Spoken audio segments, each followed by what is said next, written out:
नमस्कार। हिंदी साहित्य की बीए पार्ट थर्ड की हिंदी साहित्य की कक्षा में आपका स्वागत है। आज हम इस कक्षा में गजानन माधव मुक्तिबोध को पढ़ना शुरू कर रहे हैं।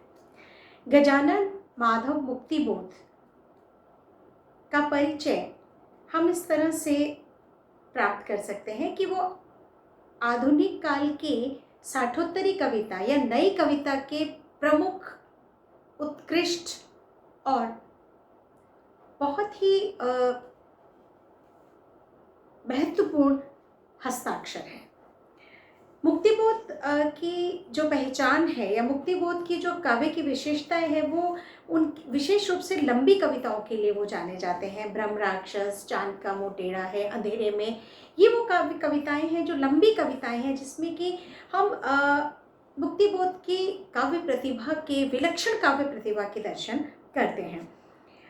वो गजानन माधव मुक्तिबोध कि ये जो कविता हम आज पढ़ने जा रहे हैं उनके आरंभिक काल की कविता है। तो ये अपेक्षाकृत बहुत सरल, अपनी भाषा शैली में भी और अपने भाव तत्व में भी हमें प्रतीत होगी।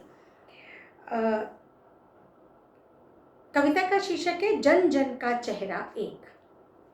जन जन का चेहरा एक, कवि इसमें ये बात बताना चाहता है, एक तरह से हम कहें कि वसुधैव कुटुंबकम की बात करता है। आपने शायद कभी इस पे ध्यान दिया हो या ना भी दिया हो कि इंसान या व्यक्ति समस्त विश्व में, या आप पृथ्वी के किसी भी भाग पे चले जाइए, विश्व के किसी भी कोने में चले जाइए, हर व्यक्ति का मूल स्वभाव एक सा होता है। हर व्यक्ति की अनुभूति की जो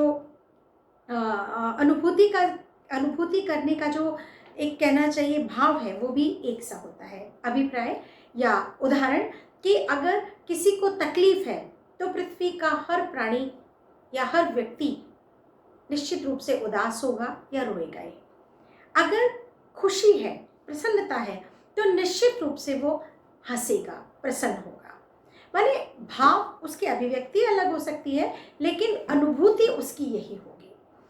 इसी प्रकार की जो वातावरण या जो माहौल या जो चारों तरफ की परिस्थितियां होती हैं, वो परिस्थितियां उसे किस प्रकार से अपना प्रत्युत्तर देने के दिलवाती हैं, वह मूल रूप से तो एक ही होता है, उसकी तरीके अलग अलग हो सकते हैं। तो इसी भाव को लेकर माने सारी पृथ्वी पर हर मानव एक ही तरह से अनुभव करता है।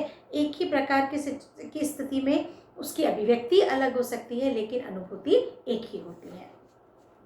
चाहे जिस देश प्रांतपुर का हो, जन जन का चेहरा एक। एशिया की, यूरोप की, अमेरिका की गलियों की धूप एक। कष्ट दुख संताप की चेहरों पर पड़ी झुर्रियों का रूप एक। जोश में यों ताकत से बंधे हुए मुट्ठियों का एक लक्ष्य। पृथ्वी के गोल चारों ओर के धरातल पर है जनता का दल एक पक्ष। जलता हुआ लाल की भयानक सितारा एक, उद्दीपित उसका विकराल सा इशारा एक। गंगा में, इरावती में, मिनाम में अपार अकुलाती हुई नदी, नील, अमेजन, मिसौरी में वेदना से गाती हुई, बहती बहाती हुई जिंदगी की धारा एक। आप चाहे किसी भी देश में हो, किसी भी प्रांत में हो, किसी भी माने किसी भी गांव में हो, चाहे इंसान कहीं भी रहता हो, उसका चेहरा एक ही है। अभिप्राय, उसके दो कान, दो आंखें, एक नाक, दो हाथ, दो पैर, एक सर, एक धड़, ये सब का एक जैसा ही होगा। या चेहरे की बनावट सबकी एक जैसी होगी। हाँ, आंखें छोटी बड़ी हो सकती हैं, नाक मोटी पतली हो सकती है, लेकिन चेहरा एक सा है। वो चाहे एशिया का हो, यूरोप का हो, अमेरिका का हो, कहीं पर भी हो, सब जगह की गलियों में धूप एक सी ही फैलती है। ये नहीं है कि सूरज भारत में अलग तरह से चमकता है या अमेरिका में अलग तरह से चमकता है, नहीं। सब जगह उस धूप का एक ही स्वभाव रहता है। कष्ट दुख संताप की चेहरों पर पड़ी झुर्रियों का रूप एक। यदि किसी को कष्ट होता है, दुख होता है, संताप, पीड़ा होती है, तो उस पीड़ा की जो रेखाएं हैं वो पृथ्वी पर रहने वाले प्रत्येक मनुष्य की झुर्रियां, माने वैसी ही उसके चेहरे पर झुर्रियां या वैसे ही उसके चेहरे पर लकीरें पड़ती हैं जैसी कि किसी एक पर पड़ती हो। माने दुख, संताप और कष्ट एक ही प्रकार से पृथ्वी के हर मनुष्य को प्रभावित करता है। जोश में यो ताकत से बंधी हुई मुट्ठियों का लक्ष्य एक। अगर जोश में कहीं कोई इंसान आता है या कोई लक्ष्य लेकर कोई आंदोलन करता है या कुछ भी अपने संकल्प के प्रति उसकी कोई अभिव्यक्ति होती है, तो जो बंधने वाली मुट्ठी है वो सबकी एक जैसी होती है। माने मुट्ठी बांधने का अभिप्राय या मुट्ठी बांधने की अभिव्यक्ति ही अपने आप में जोश, ताकत और किसी लक्ष्य के प्रति समर्पित होने का संकेत है। और ये पृथ्वी के हर कोने पर, विश्व के हर कोने में बसने वाले व्यक्तियों की अभिव्यक्ति है। पृथ्वी के गोल चारों ओर के धरातल पर है जनता का दल एक पक्ष। इस पृथ्वी, इस गोलाकार पृथ्वी पर बसे हुए संपूर्ण मानव समुदाय का अगर हम पक्षियों, अलग अलग पृथ्वी पर रहने वाले अलग अलग प्राणियों की हम अगर उनको विभाजित करें, हम उनकी श्रेणियां बनाएं, तो किसी देश के, किसी भी नगर के या विश्व के किसी भी कोने के इंसान को हम किसी जानवर के साथ तो नहीं रख सकते ना, उसे तो इंसानों के साथ ही रखा जाएगा।